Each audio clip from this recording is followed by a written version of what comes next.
Salut à tous! Alors, je vous retrouve aujourd'hui dans une vidéo qui, comme vous l'aurez vu à mon visage, de tout maquillage et au titre, est un tutoriel make-up. Alors je pense que c'est ce que je vous ai sorti en dernier comme vidéo, mais c'est ce que j'ai le plus simple à faire aujourd'hui. Ça fait un moment que vous n'avez pas eu de vidéo, plein de points que je vais vous expliquer pendant que je maquille, ce sera plus simple, sinon ça va durer 1000 ans. Vous l'aurez vu, le décor n'est pas pareil, je vous l'ai vaguement expliqué, hein, mais je cherchais un appart. Et bien ça y est, on a déménagé. Je vais vous expliquer tout ça. Vous voyez que j'ai déjà fait mes sourcils, j'ai nettoyé le dessous avec l'anti-cerne Meteor Hue de chez Dose of Color. Pour les faire, j'ai utilisé deux feutres à sourcils, le Lift and Snatch en teinte Ash Brown de chez NYX et le Brow Paint de chez Anastasia en teinte Dark Brown. C'est les deux que j'utilise. Je fais d'abord la base avec le NYX parce qu'il est un peu plus clair. Et après ça, je vais en faire quelques petits traits un peu plus foncés aux endroits où je vais un peu plus intensifier avec le Anastasia. J'espère que la lumière est bien. Normalement ça vient bien comme ça de face, mais ça vient un petit peu d'en haut aussi. Donc j'espère que ça tasse pas trop.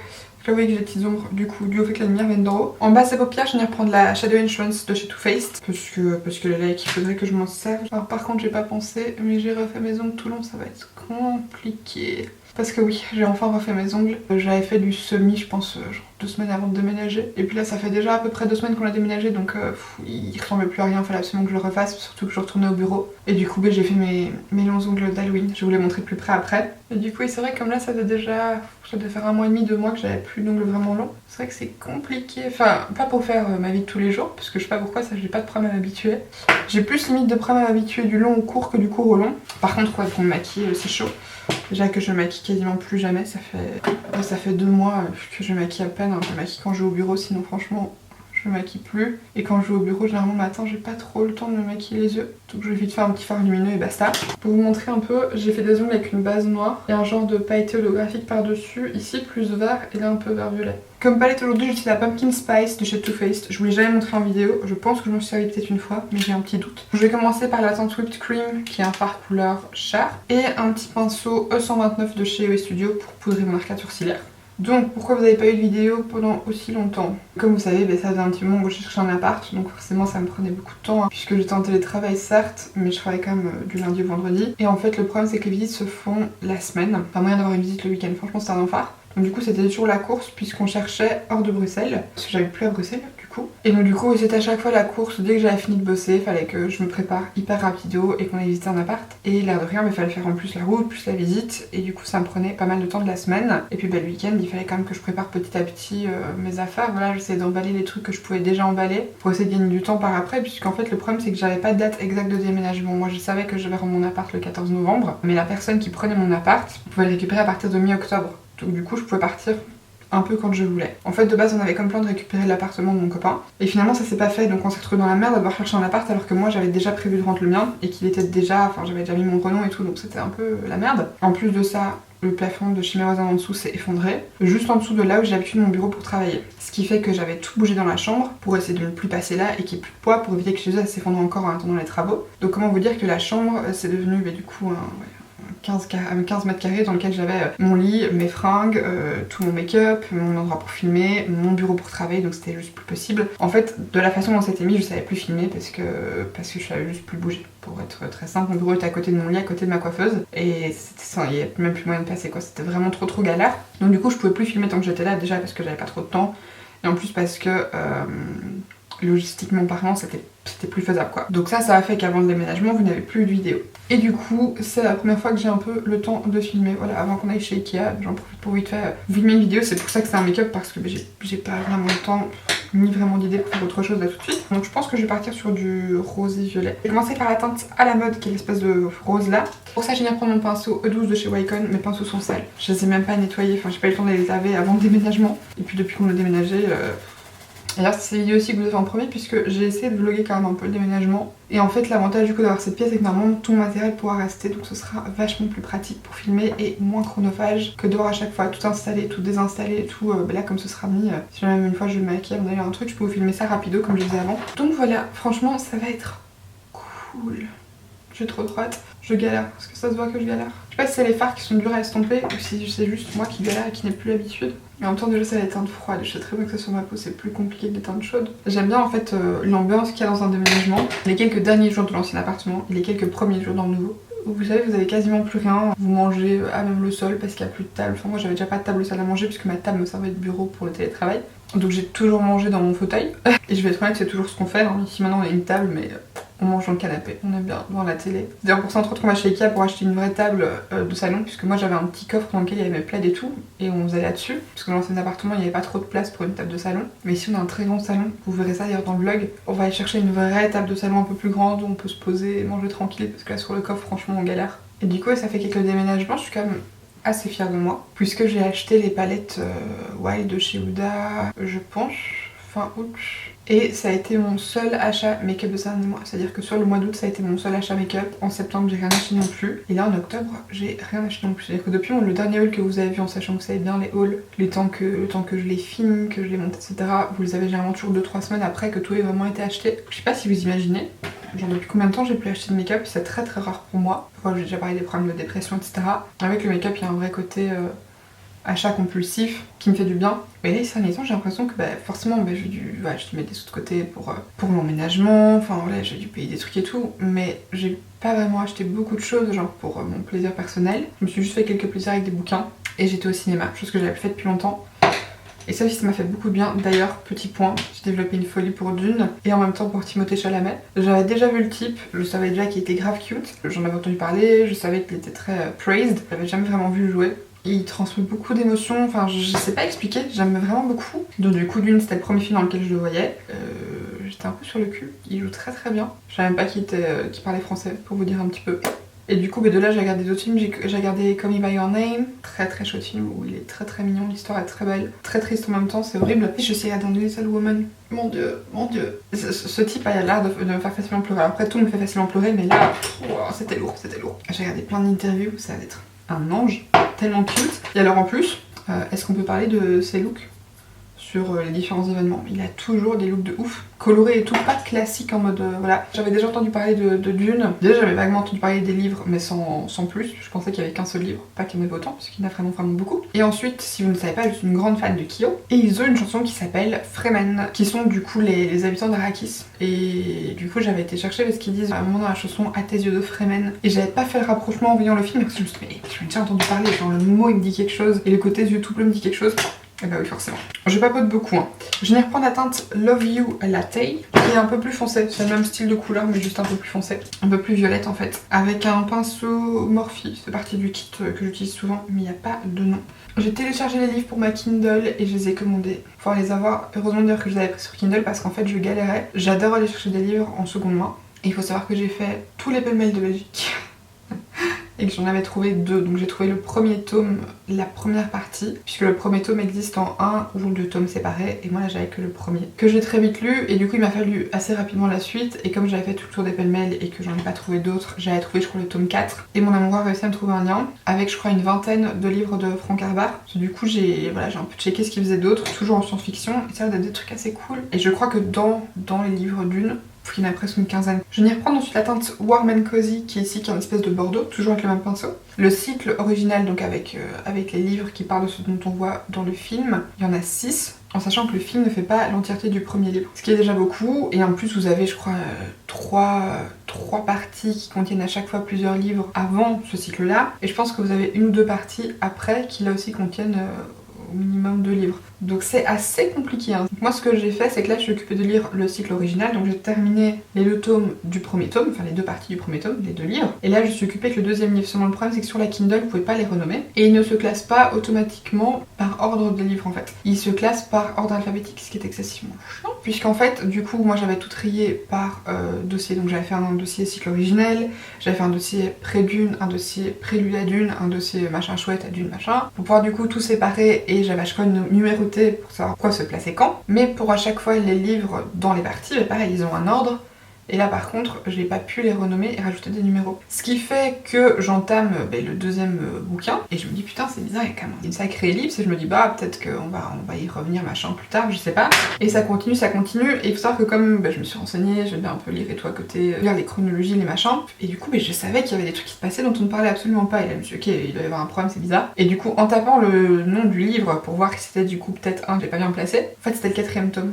Et du coup le 2e et 3e étaient mis après dans la Kindle parce que c'était mis en ordre alphabétique, extrêmement chiant. Donc du coup je crois que j'avais lu presque une 50aine de pages du tome 4 avant de mettre au tome 2. Donc voilà, et là je suis à peu près 50-60 pages du tome 2. D'habitude, je préfère vraiment lire en format physique. Je préfère vraiment les livres papier. Il y a un toucher, il y a une expérience qui est vraiment différente du fait de lire à la Kindle. Surtout qu'en plus, la Kindle, les pages correspondent pas aux pages des bouquins. Et puis surtout, je fais partie de ces lecteurs qui lisent à un endroit, reviennent un peu en arrière pour lire des trucs, machin, vont un peu en avant. Un truc que je fais généralement tout le temps avant d'acheter un bouquin aussi, c'est de lire la dernière page. Bah, je sais pas pourquoi, j'ai toujours fait ça. La couverture m'intéresse, le quatrième de couverture m'intéresse. Et alors, plutôt que de lire les premiers paragraphes, je lis toujours la dernière page. Donc le dernier paragraphe ou les 2 derniers paragraphes en fonction. Parce que je trouve que ça en dit toujours beaucoup sur un bouquin, même si vous comprenez pas grand chose. Le ton est toujours hyper intéressant.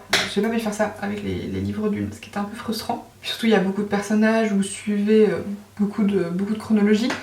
Et moi j'aime bien revenir en avant, chose que vous pouvez pas faire avec la Kindle, vous perdez votre page, enfin puis même c'est pas passer un tas de pages quoi, vous devez passer page par page, c'est extrêmement chiant. Donc pour ça la Kindle c'est pas fou, par contre c'est hyper pratique pour glisser dans mon sac quand je vais bosser, parce que c'est tout petit, tout fin. Dans les transports c'est pas mal pratique, surtout maintenant que je prends le train pour aller travailler. Et puis même pendant le déménagement, je vous avoue que j'avais emballé tous mes bouquins et du coup j'avais juste gardé la Kindle et c'était quand même vachement pratique. Donc voilà, si vous aimez lire et que vous n'avez pas encore lu les Dunes, je vous les recommande vraiment. Moi de base je suis plus une fan de fantasy, fantastique, etc. Là c'est de la science-fiction, mais c'est quand même vraiment pas mal. Je kiffe vraiment bien. Il me semble que j'avais pas vraiment lu de science-fiction avant ça. Les personnages sont attachants, la façon dont c'est raconté aussi. Alors je pense que je vais prendre la teinte Want a Piece of Me qui est juste ici. J'aurais aimé l'appliquer au doigt mais ça va être compliqué. Je vais prendre mon petit pinceau de chez Boozy Shop qui est le UP30 que je n'ai humidifié parce que pour les Far Too Faced, je trouve que pour les lumineux c'est quand même vraiment mieux. C'est pas les plus jolis lumineux et en plus je vois déjà que ça se prélève pas très bien. Donc là c'est le Bear With Me de chez NYX. Ouais, ça se met pas très bien comme fard. Bon, je vais quand même essayer au doigt parce que là pour le coup ça va pas.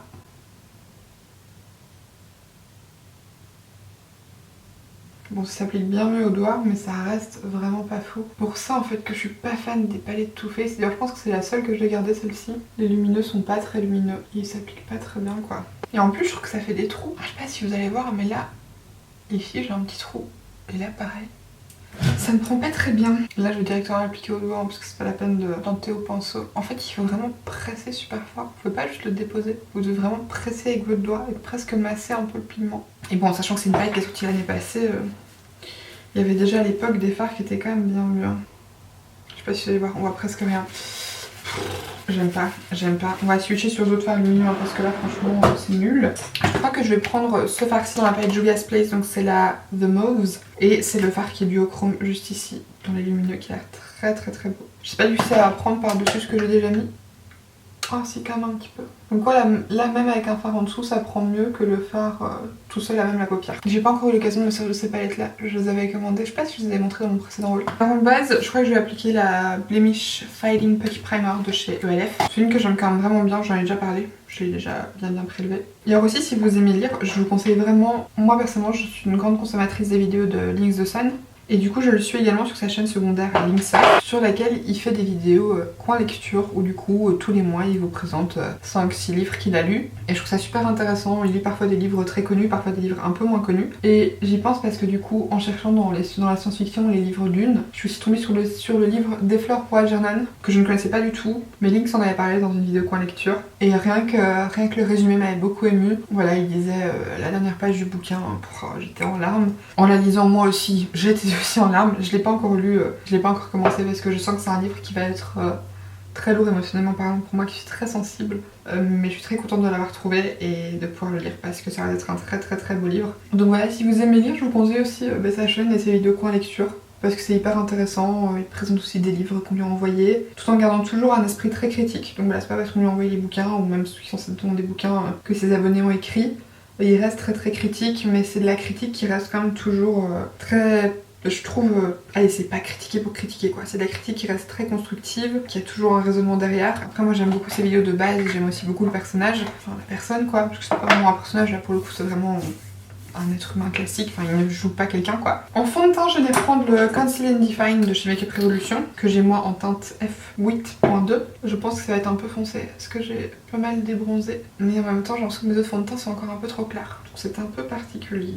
Pour commencer à l'appliquer, je vais prendre le pinceau Heavenly Luxe de chez It Cosmetics, c'est le pinceau fond de petit cas, que je trouve très bien. En ce moment j'utilise quasiment plus que ça. J'utilise les éponges du site EOS Studio, les Pau Pau. pour mon anti-cerne. Parce que là pour le coup pour l'anti-cerne il n'y a pas un pinceau que j'apprécie autant que l'éponge. Mais par contre pour le fond de teint franchement ce pinceau là il est excellent. J'ai l'impression qu'il est devenu vachement rosé par rapport à avant. Enfin très pêche le fond de teint. En fait ce pinceau là il est hyper pratique quand vous avez la flemme. Parce que vous buffez un peu comme ça et hop en 2 temps 3 moments vous êtes maquillé. En anti-cerne je viens reprendre le Shape Tape de chez Tarte. Par contre je mélange les deux. J'utilisais très souvent la teinte Light Sand seule mais je trouve que ça me fait un contour de l'œil trop blanc. Donc je mélange Light Sand et Light Medium Sand. Et ça par contre du coup comme je vous disais je vais appliquer à l'éponge. Puisque là pour le coup j'ai pas trouvé de pinceau qui soit assez précis et qui estompe aussi bien la matière dans la peau qu'une éponge en fait. Je trouve que ça reste trop en surface et du coup la matière elle se voit beaucoup trop.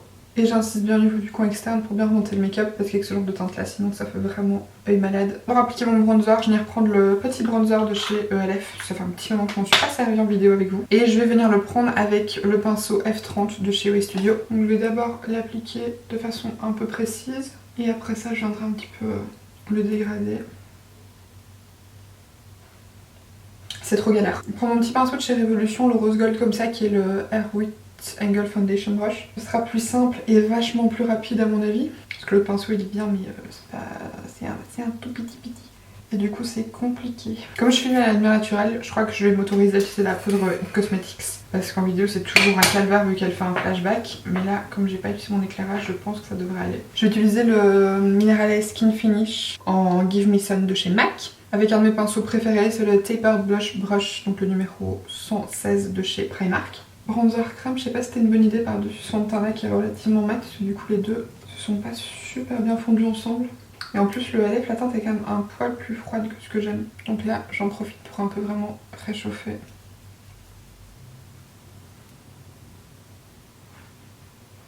Pour le blush je ferai ça après, je vais d'abord terminer les yeux du coup. En crayon je vais venir prendre le Batter Up de chez The Balm en teinte Pinch Hitter que je vais du coup mettre en muqueuse et en ras de cils. Et que je vais dégrader avec mon habituel pinceau carré de chez Morphe. Donc c'est un peu plus violet que ce que j'ai au niveau du dessus, mais c'est pas grave parce qu'avec le crayon ça va venir un petit peu se corriger à mon avis. Je reprends les deux teintes, donc à la mode et le violeté, toujours sur mon pinceau carré de chez Morphe, et je viens tapoter ça tout le long du ras de cils. Et vous voyez que ça a quand même pas mal corrigé le côté vraiment violet. Et ensuite sur mon petit pinceau comme ça, je reprends juste la teinte à la mode, donc qui est la plus claire des deux, pour venir dégrader. Et ensuite je prends un petit pinceau boule comme ça de chez MSQ qui n'a pas de référence. Et je vais reprendre la teinte Spice of Life et un tout petit peu repasser au niveau du coin externe supérieur et inférieur pour un tout petit peu intensifier.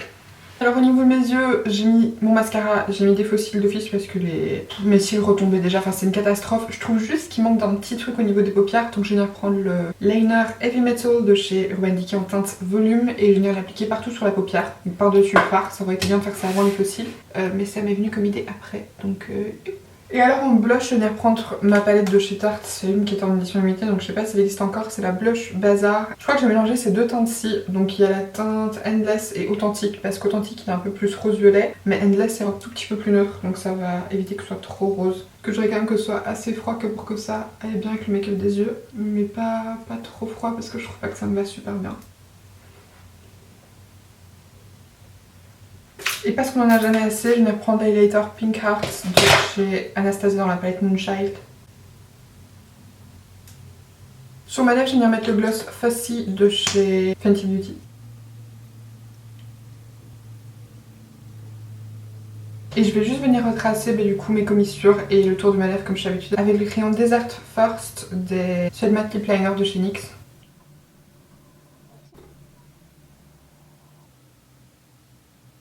Alors mes cheveux ressortent toujours weird en caméra parce que là en vrai ça passe et je sais pas pourquoi, là c'est pas fou. Et voilà du coup pour le petit résultat final. Alors par contre la palette Pumpkin Spice franchement nulle. Je trouve les fards mat jolis mais en fait les lumineux ils sont vraiment pourris. Du coup je sais pas trop si je vais la garder parce qu'il y a pas mal de teintes dans les mats qui m'intéressent qui sont reprises dans la Sunrise de chez Natasha Denona et vu que maintenant je l'ai, je sais pas trop en fait. J'aime vraiment que les mats, les lumineux je trouve qu'ils sont, enfin la qualité ça va pas quoi. Ils sont, ouais je sais pas si vous voyez, ça l'est juste une petite vague de paillettes mais c'est pas du tout comme moi j'aime, métallisé et intense. Voilà, les mats ça passe même si je les ai pas trouvés super faciles à travailler mais en soi on sait toujours faire quelque chose avec. Les lumineux par contre franchement nul. J'espère revenir du coup une fois par semaine comme on faisait avant. Et voilà, j'espère que ce look vous aura plu, que la vidéo en elle-même vous aura plu. Si c'est le cas, comme d'habitude, n'hésitez pas à les liker et à vous abonner en cliquant juste en dessous si ce n'est pas encore fait. Et puis d'ici la prochaine, je vous fais d'énormes bisous. Bye.